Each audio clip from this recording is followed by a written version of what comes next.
Rap is still number one in America. And rap is shrinking. Both statements are true. That contradiction is the story. In the first half of 2026, Americans generated 732.7 billion on-demand audio streams, up 4.8% from 1 year earlier. Globally, on-demand audio reached 2.8 trillion streams. Music streaming did not contract. It expanded. Inside that expanding market, the combined R&B and hip-hop category still led the United States with nearly 180.3 billion streams. That is roughly 1 in every 4 on-demand audio streams. So if rap still owns the biggest piece, where is the decline? It appears when we stop treating every number as the same number. Luminate told the Associated Press that R&B and hip-hop's standalone audio volume dipped 1.7% in the first half of 2026 compared with the prior year. The Associated Press also reported that, based on Billboard 200 analysis, the category represented 30% of United States album equivalent consumption in the first half of 2026. The comparison cited for 2023 was 41%. Number 1. Down 1.7%. 30% instead of 41.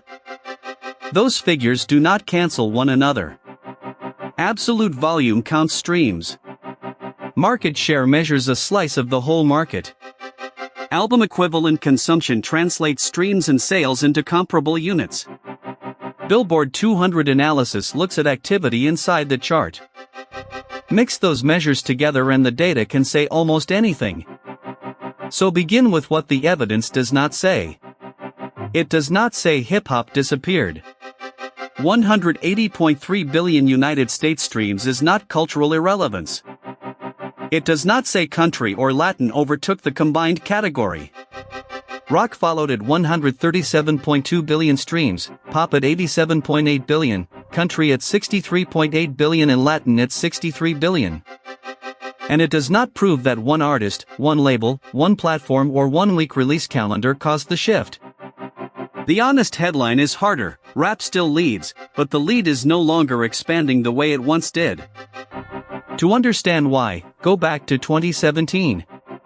Nielsen's United States year-end report said that, for the first time, R&B and hip-hop became the country's most dominant genre. 7 of the 10 most consumed albums belonged to that combined category. Streaming was the accelerator. Rap had shaped American culture for decades, but mobile listening, playlists and subscription access made its demand visible in the industry's dominant metric. But culture did not suddenly appear in 2017. The measurement caught up with the culture. But underneath that lead, another split was forming.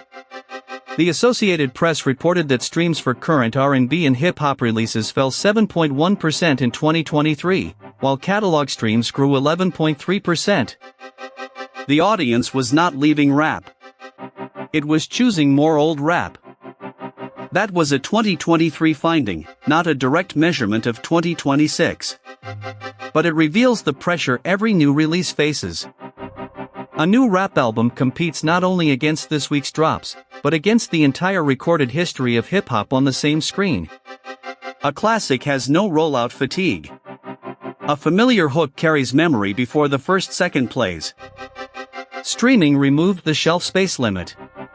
It also removed the protection new music once received from limited shelf space. That is the first structural shift, the catalog wall. The second shift is market expansion. When the whole market grows, a leading genre can remain enormous and still lose share if other categories grow faster.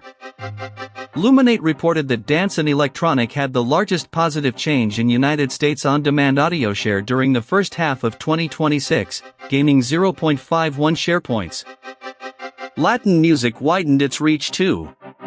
9.4% of United States on-demand audio plus video streams were in Spanish. English language consumption fell to 87.1%, still dominant but at a new low in Luminate's reporting. Casual monthly United States listenership of Latin music reached 54% in the first quarter. This is not a funeral for rap. It is a larger room with more powerful voices inside it. Country is more streaming forward. Latin music is more mainstream in the United States. Dance is gaining share. Audiences are moving across language borders. Rap did not become small. The market became less dependent on one center. If the pie grows faster than your slice, your share falls even when your audience remains enormous. That is the second structural shift, diversification. The third shift is classification. The figures use the combined label R&B and hip-hop. That category is useful, but it is not a perfect border around culture. Luminate's Jamie Marcinet told the Associated Press that the category's historic dominance was leveling off while its creative influence remained visible in other styles. That is an industry interpretation, not a hidden stream count. Influence cannot simply be added back into market share. But a genre can lose category share while its language spreads. The chart measures the label on the box. Culture measures what escaped the box. That is the third structural shift, the influence leak. The fourth shift is the scoreboard. YouTube announced that after January 16, 2026, it would stop delivering United States data to Billboard for inclusion in the charts. That split does not prove why R&B and hip-hop changed in Luminate's mid-year figures. The audio total in this documentary is a separate measure. But it proves there is no single scoreboard called popularity. When the scoreboard changes, do not assume the game changed by the same amount. That is the fourth structural shift, measurement fragmentation. Now we can answer the title. Is rap shrinking? In one verified sense, yes. The combined category standalone United States audio volume dipped 1.7% year-over-year. Its share of the Billboard 200 album equivalent activity cited by the Associated Press was also lower than the 2023 comparison. Is rap still number one? Yes. The same data placed R&B and hip-hop far ahead of every other United States streaming category. Is rap dying? The evidence does not support that claim. What it supports is a transition from uncontested streaming dominance toward a more balanced market. That transition creates a business problem. When a genre rises fast, new listeners, expanding playlists and aggressive spending can lift average releases. When growth levels off, the market becomes less forgiving. A song needs clearer identity. An artist needs a relationship deeper than passive streams. Luminate classifies 20% of United States music listeners as superfans who engage with artists and music in 5 or more ways. That figure covers music broadly, not rap fans specifically. A stream measures a play. It does not automatically measure loyalty. In rap's next phase, the crucial number may be conversion, listener to returning fan to community member, and community member to buyer, ticket holder, or advocate. 100 million passive plays can look larger than 10,000 committed people, until it is time to move those people. For fans, the new market requires a better way to read headlines. Ask whether a number is volume or share. Ask whether it measures songs, albums, audio, video, sales or chart units. Ask whether R&B and hip-hop are combined. Ask whether the period is a week, half a year or a full year.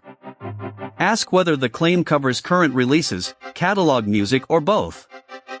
5 questions can separate a real trend from a viral screenshot. For artists and labels, the response is not panic. Build for the market that exists. Treat catalog as competitor and asset. Give new work a reason to beat familiarity. Build stories that survive beyond release week. Measure audience return, not only first-click reach. Preserve the specificity that made the music matter. And stop treating genre competition like a zero-sum war. Latin growth does not erase rap. Country growth does not erase rap. Dance growth does not erase rap. A diverse market can pressure hip-hop commercially while expanding the combinations from which the next movement emerges. Rap became dominant by changing the rules. It will not stay dominant by pretending the rules never change.